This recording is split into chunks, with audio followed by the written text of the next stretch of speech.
Olá, sejam bem-vindos a mais um episódio do Dentística em Doses. Eu sou o Rafael Decurso e hoje vamos discutir o tema retrabalhos na reabilitação oral e reabilitação estética. Para essa discussão, estou acompanhado do professor Whindersson Aleixo. Olá, professor Rafael Decurso. Um prazer estar aqui novamente. Olá. Professora Ana Paula. Que formalidade, né? Olá, a vocês também. Professora Paula Cardoso. Olá. Olá a todos. Podemos começar com uma filosofia. Vai poetizar? Não, é rapidamente. Vai ter que fazer interpretação de Não, texto não. ou não? Dá pra pôr uma vinhetinha no fundo assim? Não vai Se tiver ser... que ler igual a gente vê o seu Instagram, pelo amor de Alguém Deus. entende o que ele escreve no Instagram ou precisa Põe de uma interpretação? pesquisa aí, vai, por favor. Um pouquinho Alguém, difícil. Quem tem que ir ao enquete. dicionário pra ver o que escreveu? Google. Não é quem que tem que ir. É quantas vezes você vai ao dicionário num post do Rafael no Instagram. Não, tem que ler 10 vezes e eu tenho o privilégio de tê-lo ao meu lado. Então eu falo, você pode explicar? Depois Mas que eu li 10 vezes. Eu descobri uma tática para aprender a ler os textos dele. Sabe o que você faz? Você copia, joga no Google Tradutor e pede para traduzir para espanhol. Aí dá para entender. Funciona. Aí dá para Tá entender. complexo. O que você vai começar aí é nessa complexidade ou você vai... Não, é só uma filosofia sobre a nossa atuação da odontologia restauradora. Então tudo bem, desculpa. Primeiro é entendermos que a nossa atuação ela é falível. A odontologia, não há nada na odontologia restauradora que é eterno, né? Tudo que operamos na boca do paciente como intervenção, tratamento, restauração, o que quer que seja, um dia vai falhar. O que estamos vivendo atualmente é uma onda, uma avalanche de retrabalhos em curto espaço de tempo. Tratamentos que estão sendo solicitados ou indicados para serem refeitos. São 2 pontos aqui que eu queria ouvi-los. Vocês acham que tem retrabalhos por uma insatisfação social, por uma mudança rápida de conceitos estéticos, ou tem muito retrabalho por poetizando por equívocos da intervenção? Eu acho que tem um pouco dos dois, mas mais do segundo. Por quê? Porque a odontologia ela é treinamento, é técnica, né? E hoje existe uma onda, né, que se faz um curso de 2 horas e você está apto a fazer facetas e lentes de contato cerâmicas. Isso para mim é um equívoco, porque para você se tornar apto e fazer com excelência, você tem que fazer um curso clínico e você tem que ter uma certa experiência. Então, tem vários casos que o retrabalho vem do erro técnico. Não é só dessa ansiedade em troca de branco, não, eu quero mais branco, não é isso não. É casos recém-cimentados com peças que se soltam inteira ou peças que já estão com infiltração com 6 meses de uso. Inflamação gengival gravíssima. Então, assim, é muito mais erros técnicos por falta de experiência ou falta de conhecimento também. Muito dentista corajoso, essa é a palavra, porque para mim é coragem, né? Colocar a mão na boca de um paciente. Ou irresponsabilidade, né? Pode ser um pouco das duas coisas, mas exige técnica, exige treinamento, e isso se tem com uma especialização ou com um curso clínico de alguns meses. Um curso clínico de facetas, que no caso a equipe dentística tem muito bem, né, professora? A gente tem um coordenado curso por você pela professora Ana Paula. Alguns anos. Alguns anos. Então é isso, na minha opinião, são os 2, mais um pouco mais do segundo. Existe, acho que, uma busca incessante, na verdade, dos nossos pacientes, né, do nosso público, pela estética. E alguns desses pacientes nunca estão satisfeitos, então tem essa busca também pelo paciente, mas a maioria... O apelo estético é muito grande hoje, né? A mídia traz isso como se você fosse melhor sucedido, né? Mais bem sucedido se você tem uma estética favorável. Mas eu acho que a maioria desses retrabalhos vem sim de um profissional não capacitado. E eu não julgo aquele profissional que não sabe. Ele não tem a informação. Tudo bem, a informação é muito mais fácil hoje, é muito mais fácil, mas tem profissional que não tem a informação e faz do jeito que acha que tem que ser feito. Esse eu não julgo, tá? Julgo pela não buscar o conhecimento. Mas aquele que tem o conhecimento, que foi atrás e faz de uma maneira, porque para mim assim eu acho que vai funcionar. Talvez assim seja melhor.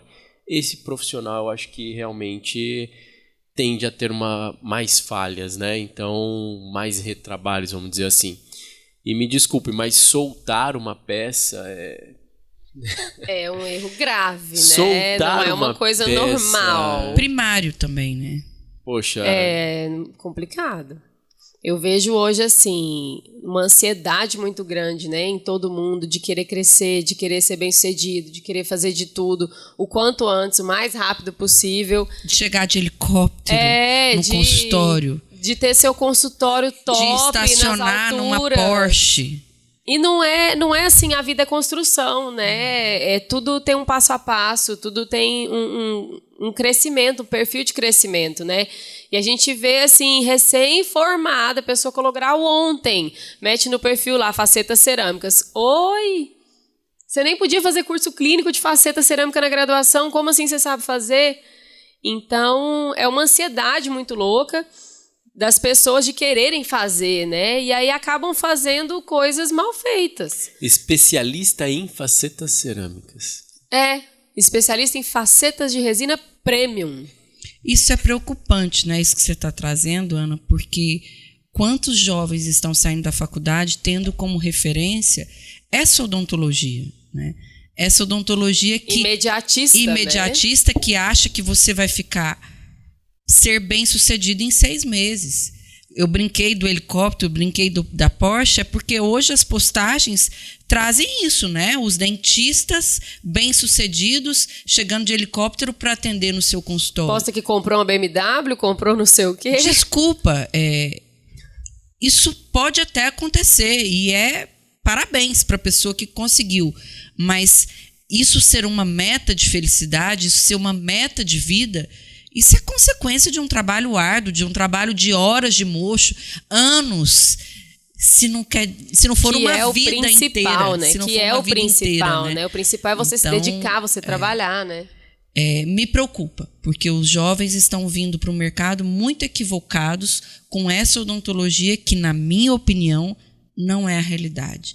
A odontologia que se pratica, ela tem lentes, ela tem facetas, mas ela não vive exclusivamente disso.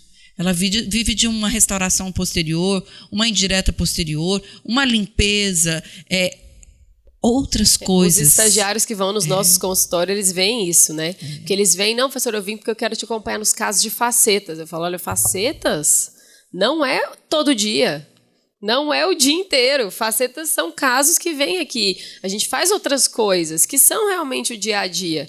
E, ao longo do tempo, isso vai modificando, né? As coisas vão melhorando, vamos tendo mais procedimentos mais complexos. Mas isso é um caminhar, né? É um caminhar que tem que ser respeitado. Tem que saber respeitar. Eu gosto de falar sobre isso, porque eu acho que a gente tem, como professor, né? Eu acho que a gente tem a missão de ensinar, dividir técnicas, mas a gente tem a possibilidade de inspirar pessoas para uma odontologia séria, né? E aqui é o canal para isso. Eu fico feliz de saber que a gente pensa a mesma coisa, né? Nos unimos talvez por isso, né? Por pensar e caminhar nessa mesma filosofia. Rafael, você olhando pra gente viajamos mais do que agora. você, poetizamos mais do que você. Criticamos Tá vendo? Você ele ficou agora, em silêncio. Agora ele Tá vendo que eu não sou o problema? Silêncio. Mas é mais ou menos isso que a gente comunga das mesmas ideias, né? Se você pauta a sua vida tendo como objetivo o crescimento financeiro, eu acho que você não entendeu por que você está aqui ainda, né? Eu acho que você ainda não se entendeu como ser humano aqui embaixo. Acho bom você pensar o porquê que Deus te deu a oportunidade de viver aqui, porque se você está pensando só no quanto você amealha pela sua atuação, eu acho que você não entendeu-se como ser humano. É a minha opinião, né? Agora, nesses retrabalhos, independente das questões poéticas, filosóficas, teológicas, a grande questão é que o retrabalho ele tem gerado impacto ao outrem, ao ser humano, aquele que deposita, que te entrega, para mim, uma das magias da relação humana, que é a confiança. Imagina o paciente que te procura, não te conhece, não sabe da sua criação, não sabe de onde você vem, mas ele olha para você e abre a boca, né? Eu confio nesse ser humano, e te entrega a confiança de presente. O mínimo que você tem que ter é a decência e a responsabilidade moral de atuar da melhor maneira que as suas limitações puderem.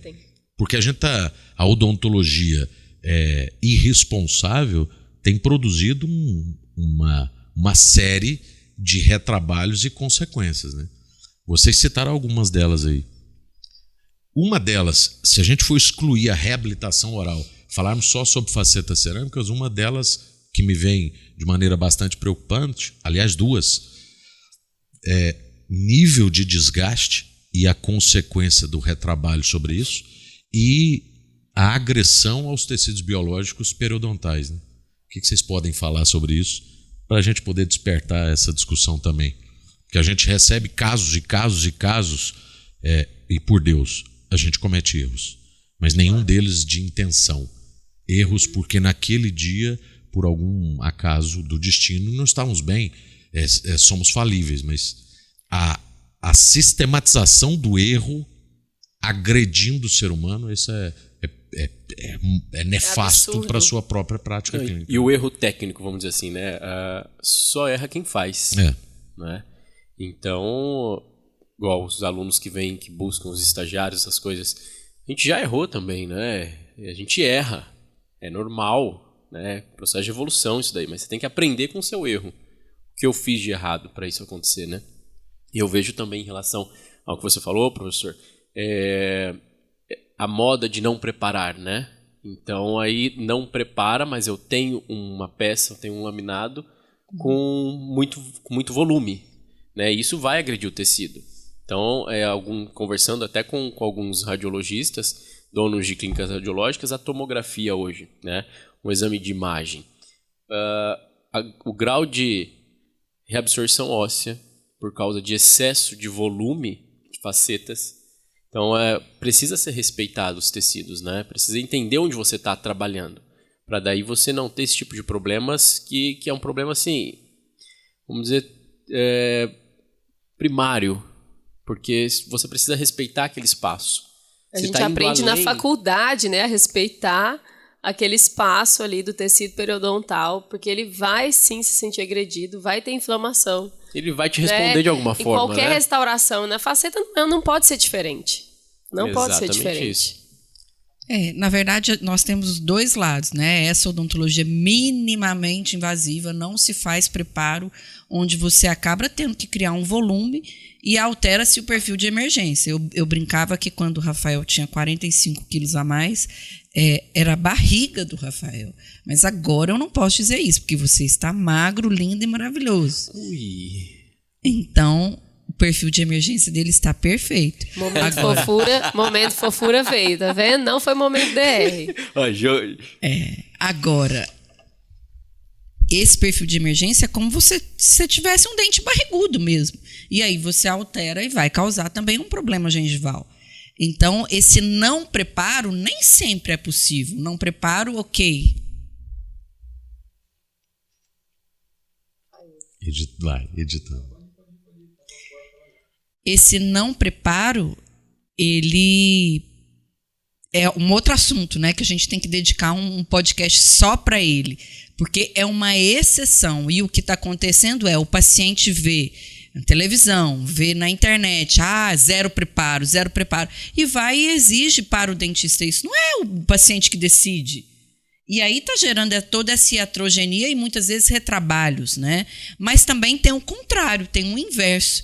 Dentista preparando de forma excessiva, onde você tira todo o esmalte e aí não tem adesão, né? Então, tem as duas coisas, né? E para isso precisa ter conhecimento, ter curso, tem que ter treinamento para você viver bem feito. Estudar, né? Estudar. Eu vejo que as pessoas hoje não estudam. As pessoas não leem um livro, não leem um artigo. Elas querem ver um vídeo do YouTube, querem assistir um podcast nosso e achar que isso aqui é uma aula. Não é. Não é. A gente está tirando pontos pequenos para poder a gente discutir. Mas tem que saber. Para a pessoa saber, ela tem que estudar. Não tem como. É uma preguiça de estudar que eu observo nas pessoas. E aí gera esse tipo de coisa. E aí a gente não está falando, o Rafael falou muito bem, a gente não está falando de um armário que não deu certo. A gente não está falando de um irresponsável que não entregou o armário ou entregou com uma perna torta. Nós estamos falando de saúde, nós estamos falando de uma pessoa, nós estamos falando de um ser humano. E isso é muito sério, né? Então, tem que ter responsabilidade. Não é só ter coragem de falar, eu vou ficar rico e vou fazer faceta. Não é bem assim. Você está tratando de uma pessoa. Eu tinha um professor que falava assim, paciente que está deitado na sua cadeira, pense que fosse sua mãe, pense que fosse seu pai, como você faria esse tratamento? Sabe que eu gosto de mudar? Tem até um artigo que fala sobre isso. The Daughter Concept, The Daughter sobre Concept. a filha, Pensa né? na sua filha. Pensa se fosse você, mais fácil ainda. Sim. Se você é o máximo de egoísta possível, pensa se fosse você, já é suficiente. Que você nem gostaria pensar que na sua fizesse filha. na sua boca, né? Pensa se fosse você. Tanto é que eu quero levantar outra questão aqui. A tecnologia surgiu para nos oferecer sempre facilidade. Já há algum tempo nós temos um equipamento de laser disponível no mercado mundial para várias excepcionais ações do equipamento. No Brasil, ele é vendido para remover cimentação.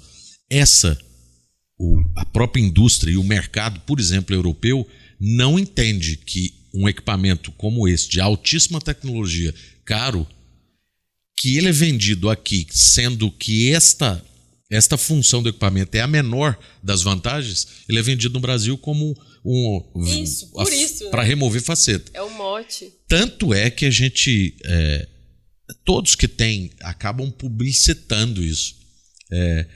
É uma das possibilidades, remover faceta com laser, né? Ou seja, já tem um equipamento para o retrabalho. Eu estou pronto para retrabalhar. Eu tenho algumas análises filosóficas sobre essa exposição.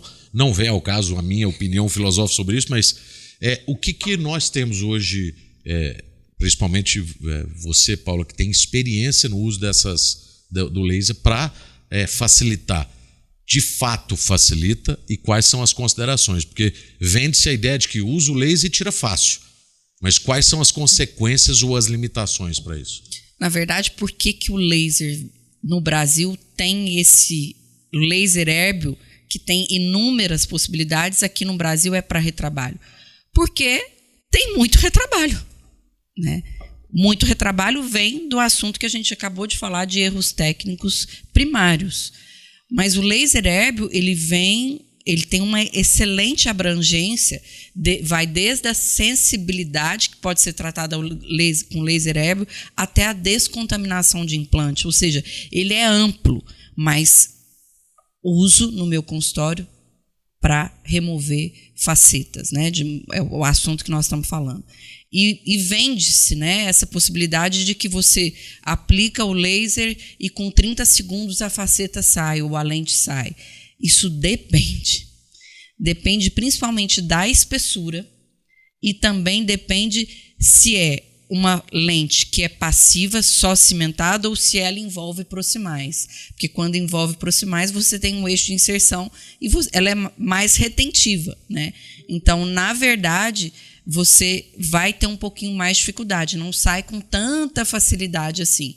E um outro ponto que eu acho que a gente deve, e aqui, como eu disse em outro podcast, aqui é a verdade, né? Não dá para a gente vir aqui e ficar romantizando. A cada paciente, às vezes, você tem que trocar uma ponta do laser. Isso não é falado. Quanto custa uma ponta? Vocês sabem quanto custa uma ponta do laser? Não. R$400. Uma ponta. Ou seja, a gente tem que analisar se esse custo, para quem tem um consultório, para quem tem uma clínica, se esse custo realmente vale a pena ter um laser. Então, não é algo tão simples assim. Primeiro que, ok, casos faceta fina, só pegando vestibular, lente de contato, vai sair em 30, 60 segundos. Agora, quando envolve mais espessura, envolve proximal, vai ter mais dificuldade. E aí a gente tem a questão também do valor das pontas. Então, se você faz 20 retrabalhos no mês, ok, vale a pena. Agora, se você usa o laser só para retrabalho e tem um caso em 6 meses, não vale a pena. Né? A gente tem que entender a situação que cada dentista vive onde no se encaixa consultório, na minha né? realidade. Né? Exatamente. E se me permite, para a gente poder, de maneira bem prática, né? Por exemplo, o uso do laser, o que eu já percebi. Solta fácil, faceta fina, de pouca espessura, mal cimentada e adaptada. Só adaptação passiva.